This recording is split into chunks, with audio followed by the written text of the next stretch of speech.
শোন শোন শোন শোন। কি হয়েছে? তোরে যে আমি কতবার ফোন দিয়েছি তুই জানিস?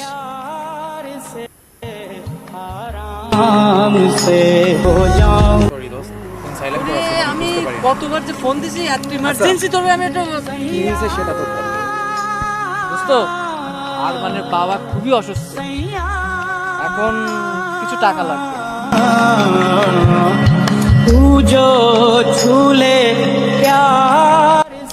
হের বাবা তো অসুস্থ, তা আমি কি করব? বাবা তো আর আমার না, আর আমি কেন টাকা দিতেছি যাব?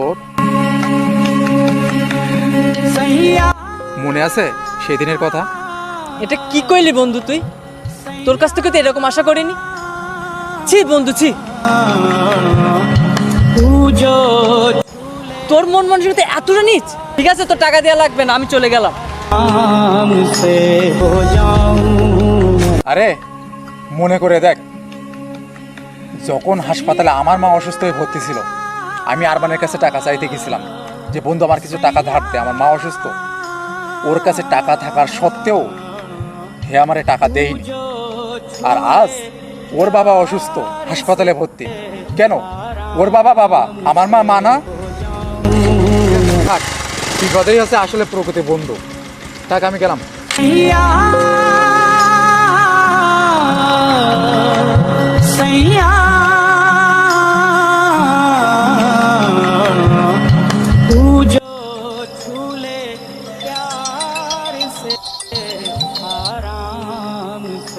হ্যালো বন্ধু।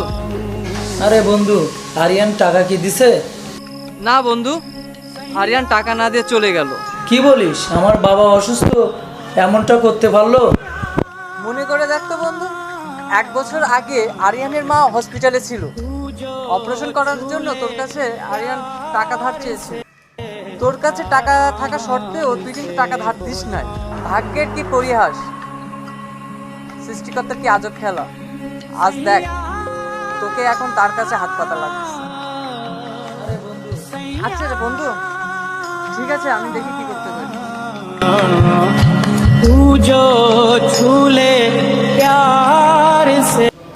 আমি এখন কি করবো?